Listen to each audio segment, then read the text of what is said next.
하나님 아버지로부터 오는 은혜와 평강과 축복이 오늘 현장 예배와 또 온라인 예배에 참여하신 모든 분들 위에 임하시기를 주님의 이름으로 축원드립니다. 오늘 이렇게 앞뒤에 계신 분들과 인사했으면 좋겠습니다. 잘 오셨습니다. 점점 강성하여 갑시다 라고 인사하겠습니다.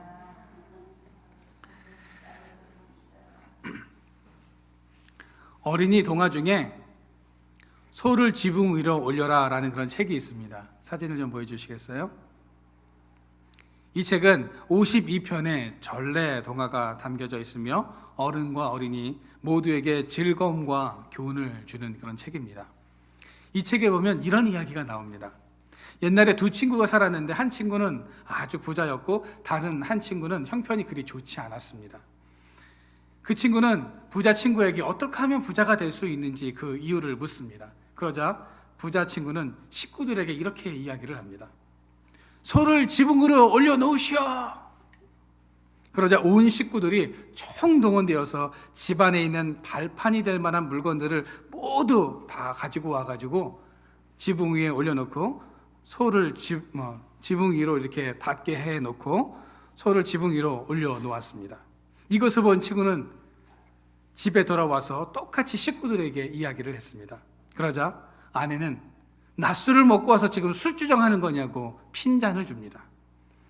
아들과 며느리는 아버지 망령이 드셨나? 라고 하면서 들은 채도 하지 않았다라는 거죠. 여러분, 잘 되는 가정은 잘 되는 이유가 있고 안 되는 가정은 안 되는 이유가 있다는 겁니다. 사리에 맞지 않은 말을 반론 없이 시행한 부자의 집은 평소 가족들이 서로 신뢰하며 마음을 모았던 것이고, 그렇지 못한 사람은 서로를 신뢰하지 못하고 각기 행동하며 살아왔다라는 것을 우리는 깨닫게 된다라는 겁니다. 톨스토이의 안나 카레리나라는 책에도 이런 말이 나옵니다. 행복한 가정은 모두 똑같은 이유로 행복하지만 불행한 가정은 어때요? 각기 다른 이유로 불행하다. 이런 말을 하고 있습니다. 불행한 가정은 그 가정마다 각기 불행한 이유가 있다라는 거죠. 여러분들의 가정은 어떠하십니까? 불행한 이유를 지금 찾고 계십니까? 아니면 행복한 이유를 찾고 계십니까? 성경의 사무엘상에서 우리는 잘 되는 한나의 가정과 잘 안 되는 엘리의 가정을 찾을 수가 있습니다. 엘리 제사장에게는 홈니와 비느하스라는 두 아들이 있었습니다. 홈니는 손바닥, 비느하스는 신탁이라는 이름의 뜻을 가지고 있습니다. 그런데 그들의 행실은 손바닥으로 하늘을 가리려고 하는 행동을 서슴지 않았다라는 거죠. 하나님의 음성을 듣고 그분의 뜻에 따르는 그런 삶이 아니라 자신의 멋대로, 자기의 뜻대로, 자기의 생각대로 살아가는 그런 인생을 살아갔다라는 거죠. 성경에 모사된 이 홈니와 비느하스의 이야기가 온통 부정적인 이야기뿐입니다. 그들은 하나님의 제사장으로서 모범된 삶을 살아야 하는데 도리어 죄악된 삶을 살아갑니다. 성경이 지적하는 그들의 죄악상을 정리해보면 세 가지로 요약할 수 있습니다. 첫째는 그들은 여호와의 제사를 멸시했습니다.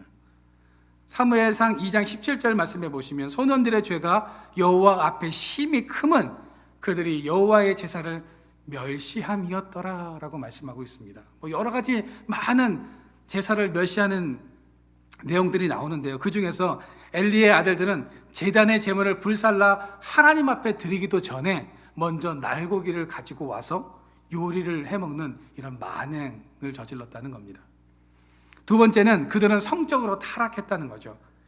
사무엘상 2장 22절의 말씀해 보시면 엘리가 매우 늙었더니 그의 아들들이 온 이스라엘에게 행한 모든 일과 회막문에서 수종드는 여인들과 동침하였음을 듣고, 구약 당시 회막에는 여인들의 뜰이 있었는데 그 여인들과 성적으로 타락해 버렸다는 겁니다. 세 번째는 그들은 아버지인 엘리 제사장의 말을 듣지 않았다는 겁니다. 25절 말씀을 보시면 사람이 사람에게 범죄하면 하나님이 심판하시려니와 만일 사람이 여호와께 범죄하면 누가 그를 위하여 간구하겠느냐 하되 그들이 자기 아버지의 말을 듣지 아니하였으니 이는 여호와께서 그들을 죽이시기로 뜻하셨음이더라. 이 구절에서 우리는 엘리 제사장이 아버지로서 자녀 교육에 실패했음을 볼 수 있습니다. 또한 아버지의 말도 듣지 않는 홈리와 비느하스가 눈에 보이지 않는 하나님의 말씀을 들었을 리는 만무하다는 겁니다. 반면에 한나는 어떻습니까? 한나는 자녀들을 어떻게 양육했을까요? 첫째, 한나는 자녀를 하나님께 맡겼습니다. 22절 말씀에 보시면 오직 한나는 올라가지 아니하고 그의 남편에게 이르되 아이를 젖대거든 내가 그를 데리고 가서 여호와 앞에 뵙게 하고 거기에 영원히 있게 하리이다 하니. 한나에게 있어서 사무엘이 어떤 존재입니까? 그녀의 아픔과 눈물을 씻어준 귀한 아들이었습니다. 그러나 한나는 이 사무엘을 하나님께 맡겼고 하나님께서는 이 사무엘의 인생을 책임져 주셨다라는 겁니다. 두 번째로 한나는 성전 중심으로 이 사무엘을 양육했습니다. 24절 말씀해 보시면 젖된 후에 그를 데리고 올라갈새 수소 3마리와 밀가루 1에바와 포도주 1가죽 부대를 가지고 실로 여호와의 집에 나아갔는데 아이가 어리더라. 한나가 사무엘을 성전에서 키우므로 어린 사무엘은 하나님의 음성을 듣게 됩니다. 이렇게 영적으로 성장한 사무엘은 자기의 소견대로 살아가는 당시 이스라엘 백성들을 영적으로 이끄는 선지자의 사명을 감당하게 되죠. 세 번째로 한나는 이 사무엘을 기도로 양육했습니다. 27절입니다. 이 아이를 위하여 내가 기도하였더니 하나님께서 내가 구하여 기도한 바를 여호와께서 내게 허락하신지라. 한나는 사무엘을 기도로 얻었으며 그 아이를 위해서 늘 기도했습니다. 사무엘은 어머니 한나의 기도를 먹고 태어났고 기도의 음성을 듣고 성장했습니다. 어머니의 기도 소리를 들은 자녀들은 결코 어긋난 길을 가지 않습니다. 결국 어머니의 기도는 자녀를 변화시키는 통로가 된다는 것입니다. 이처럼 엘리 가정과 한나 가정은 전혀 다른 삶을 살았다는 거죠. 엘리 가정은 안 될 수밖에 없는 가정이었고 한나 가정은 안 될래야 안 될 수 없는 가정이었다는 겁니다. 여러분들의 가정은 어떠하십니까? 잘 되는 가정이십니까? 아니면 안 될 수밖에 없는 가정이십니까? 우리가 스스로에게 한번 질문해 보시기를 바랍니다. 성경에서 비교되는 또 한 가정을 찾아본다면 오늘 본문의 사울의 가정과 다윗의 가정일 것입니다. 오늘 본문 성경에 보면 사울의 가정과 다윗의 가정에 관련된 이야기가 나옵니다. 오늘 6절 말씀해 보시면 이 사울의 집과 다윗의 집 사이에 치열한 전쟁이 있었다고 말씀하고 있습니다. 그러면서 사울의 집과 다윗의 집을 지금 대조시켜주고 있습니다. 두 가문 사이에 전쟁이 오래도록 계속되었고 시간이 흐를수록 다윗의 집은 어떻게 해요? 점점 강하여졌고 사울의 집은 점점 약하여졌다라고 성경은 우리에게 분명히 말씀하고 있습니다. 그 증거가 바로 오늘 본문이죠. 2절과 5절까지가 다윗의 아내들과 자녀들의 이름이 지금 쭉 열거되고 있습니다. 왜 성경의 이 저자는 다윗의 이 계보를 사무엘 하를 시작하는 위치에 지금 배치해 놓은 것일까요? 다윗과 함께 다윗의 아들들 또한 역사에 등장하기 시작하면서 점점 강성하여지고 있음을 말씀하고 있다는 겁니다. 반면 사울의 가정은 점점 약하여지고 있음을 이스보셋과 아브넬의 권력 다툼을 통해서 말씀하고 있다는 거죠. 그렇다면 다윗의 집은 점점 강성하여지고 사울의 집은 점점 무너져버린 이유가 무엇인가? 우리가 사무엘서를 통해서 알아보면서 같이 은혜를 나누고자 합니다. 첫 번째로 시기와 사랑의 차이입니다. 블레셋으로 인해서 나라가 바람 앞에 등불처럼 꺼져가고 있었습니다. 그때 17살밖에 되지 않던 다윗은 골리앗과 싸워서 이기죠. 나라를 구합니다. 백성들은 사무엘상 18장 7절에 사울은 천천히요 다윗은 만만이다 라고 이렇게 찬양을 합니다. 이 말을 들은 사울은 다윗을 시기하여 죽이기로 작정을 하죠. 자기보다 인기가 좋다는 이유 때문에 그를 죽이려고 합니다. 사실 사울의 입장에서는 다윗과 같은 충성스러운 부하가 있다면 얼마나 좋습니까? 그런데 사울은 다윗을 죽이려고 합니다. 사울이 다윗을 죽이려고 했던 이유는 이 시기심 때문이었다는 거죠. 시기심을 제가 국어 사전에 찾아보았더니 남이 잘 되는 것을 시샘하고 미워하는 마음이라고 되어 있었습니다. 여기서 주목할 점은 바로 미워하는 마음입니다. 시기심은 질투와 다릅니다. 단순히 사랑하고 싶은 마음에 샘을 내는 것을 우리가 질투라고 한다면, 미워하는 마음인 시기심은 보다 적극적이고 파괴적입니다. 현대 정신분석학자 켈라니 클라인은 이 시기심을 이렇게 정의하고 있습니다. 자신의 생명을 유지시켜주는 대상을 파괴하고자 하는 공격성이라고 이 용어를 이렇게 정의하면서 설명하고 있습니다. 이게 무슨 말이냐 하면, 이기심은 나에게 도움을 주고자 하는 좋은 대상까지도 파괴하려 든다는 것입니다. 그래서 이 시기심이 무서운 거다라는 거죠. 그렇습니다. 사울은 다윗이 인기가 있고 하나님께서 그와 함께 있는 것에 배가 아파서 다윗이 자신에게 도움이 되는 인물임에도 불구하고 다윗을 죽이려는 마음이 들었다는 겁니다. 여러분, 누군가를 미워하는 것은 있을 수 있는 일입니다. 세상을 살아가면서 어찌 미워하는 사람이 없을 수 있겠습니까? 누구나 미워하는 마음을 다 가질 수 있습니다. 예전에 한 성당에서 신부님이 설교를 하시면서 혹시 이 세상을 살아가면서 미워하는 사람이 한 명도 없는 사람 한번 손들어 보십시오 라고 이야기를 했습니다. 그랬더니 어느 한 할아버지께서 손을 탁 드십니다. 아니, 어떻게 세상을 살아오시면서 어떻게 지금 미워하는 사람이 한 명도 없습니까? 이렇게 물었더니 이 할아버지께서 이렇게 대답을 합니다. 제가 지금 90인데 제가 미워하던 사람은 다 죽었습니다. 그래서 미워하는 사람이 없습니다. 이렇게 대답하더랍니다. 사람에게는 누구나 미워하는 마음이 있을 수 있습니다. 그러나 그것이 시기심이 되어서 배가 아프고 그 사람에게 해를 입히는 것은 하나님의 방법이 아닙니다. 여러분, 사울의 집은 이 시기심으로 인해서 점점 쇠퇴해 갔습니다. 반면에 다윗은 어떠했습니까? 사울의 이 시기를 사랑으로 품었다는 거죠.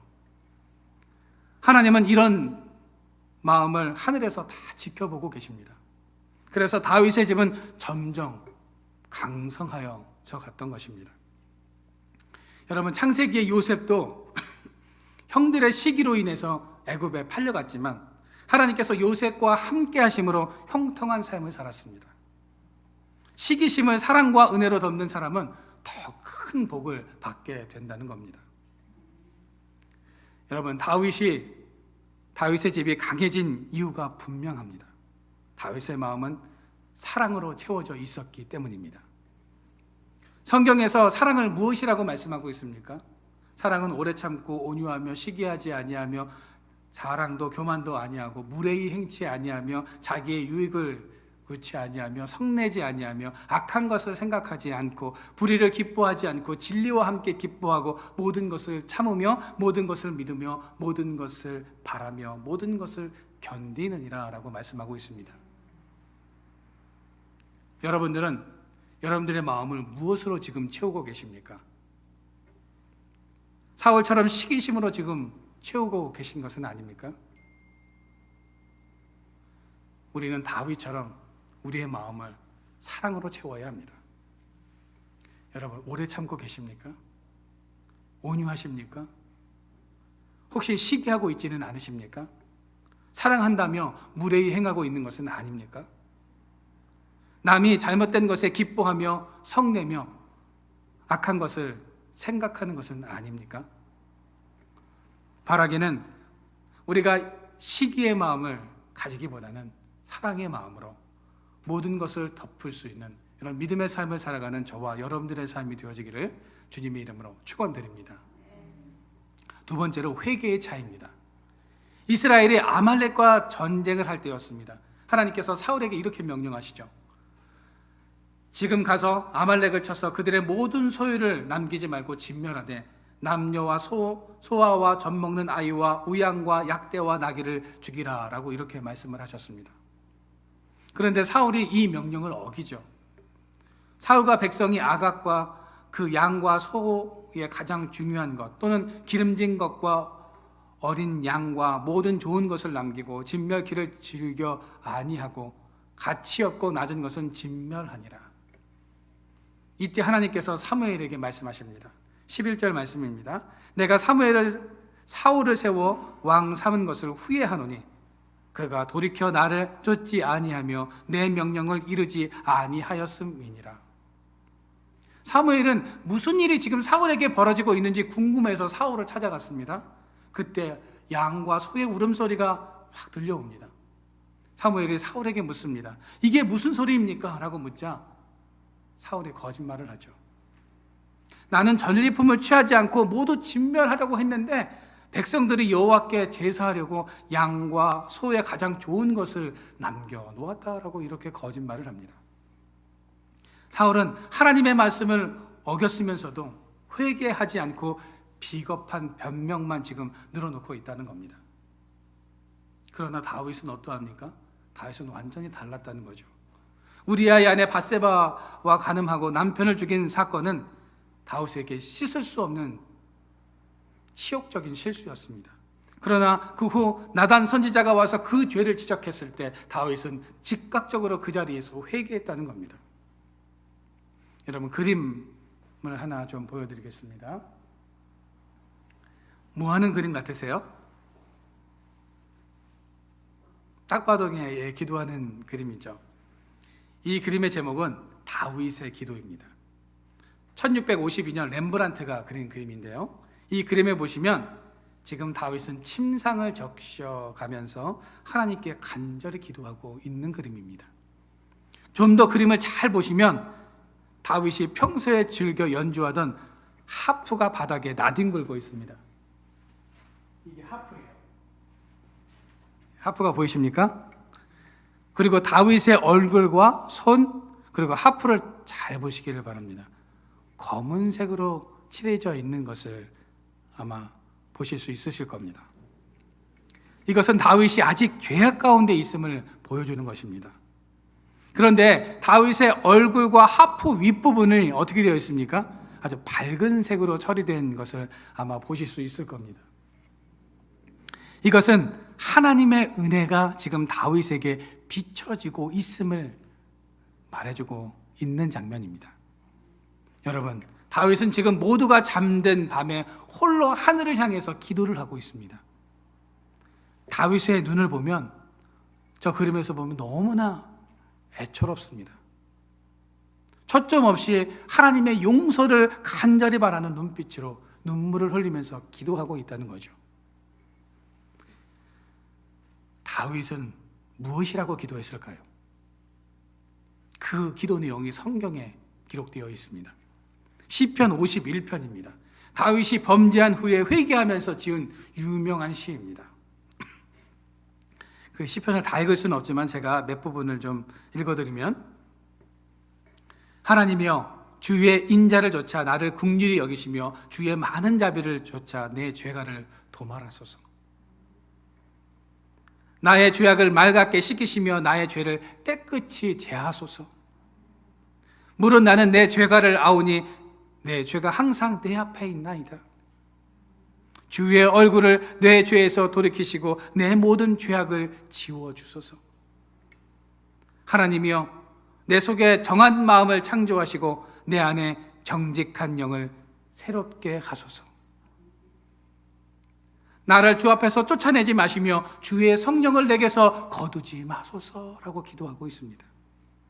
다윗은 지금 자신의 죄악을 깨끗하게 제하여 주소서, 모든 죄악을 지워달라고 기도하고 있습니다. 내 속에 깨끗한 마음과 정직한 영으로 나를 새롭게 해달라고 지금 기도를 하고 있다는 거죠.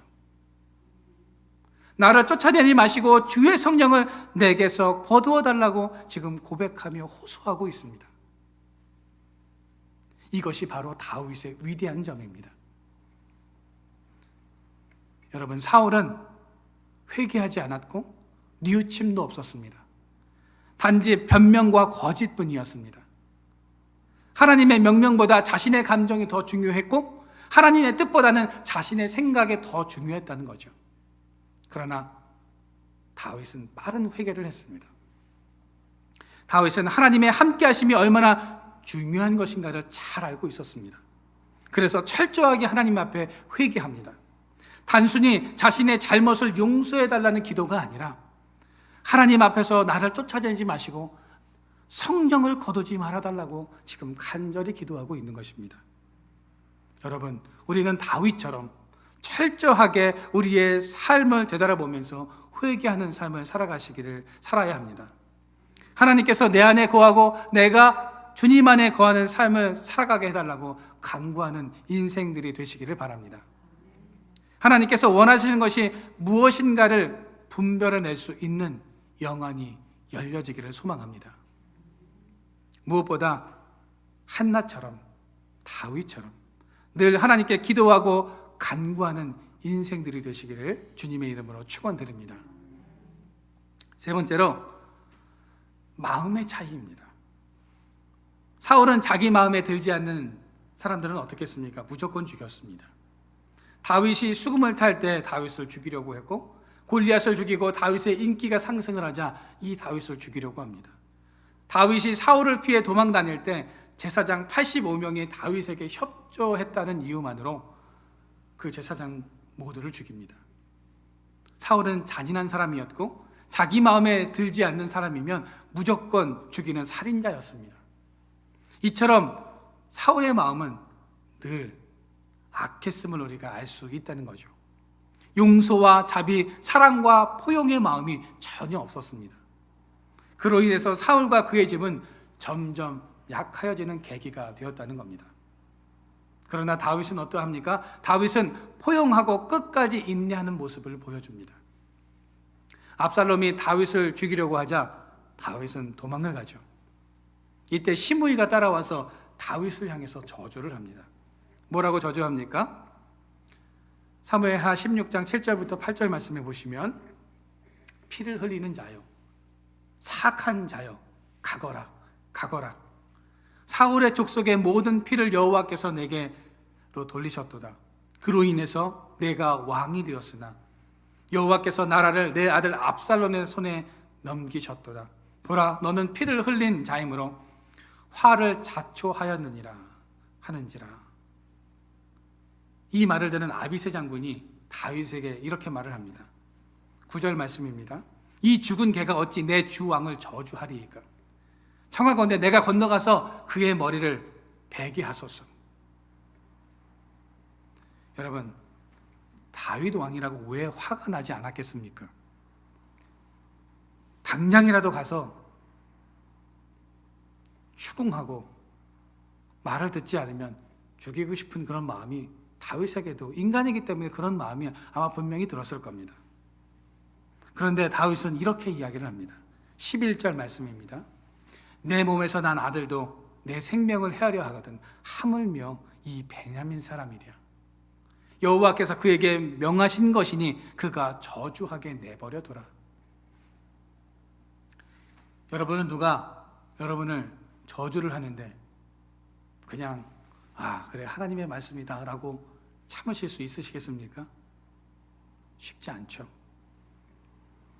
그런데 다윗은 이것을 참아냅니다. 이 저주의 말을 하나님의 말씀으로 지금 받아들이고 있다는 겁니다. 시므이는 산비탈을 따라가면서 다윗을 저주하고 그를 향해서 돌을 던지면서 티끌을 날렸다라고 성경은 말씀하고 있습니다. 아니 그냥 여기까지만 하면 좋은데 뭐 이렇게 따라가면서 돌까지 던지고 막 흙까지 뿌리고 이런 행동을 했을까요? 돌을 던지고 흙먼지를 뿌렸을 뿐만 아니라 다윗을 향해서 욕을 하고 있는 이 시므의 행동에 대해서 다윗은 아무런 반응을 보이지 않았다는 겁니다. 그 순간을 참고 이겨냈다는 거죠. 여러분, 우리가 사울과 다윗의 대조적인 두 마음을 보게 됩니다.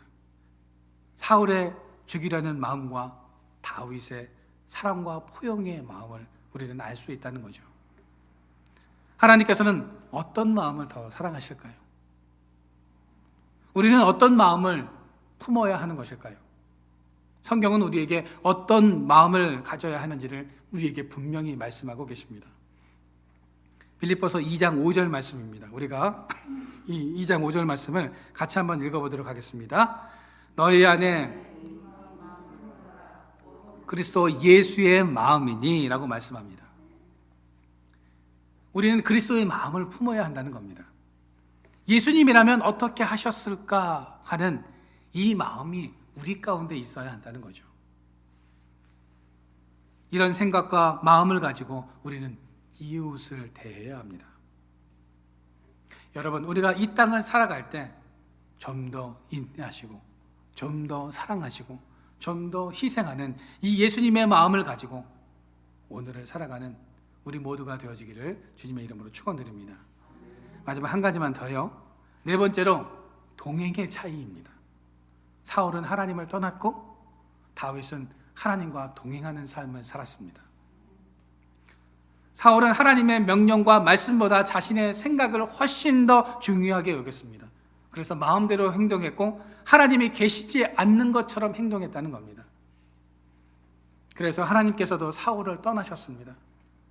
하나님이 사울을 먼저 떠난 것이 아니라 사울이 하나님을 먼저 떠났고 하나님을 버렸기에 하나님께서도 사울을 떠났죠.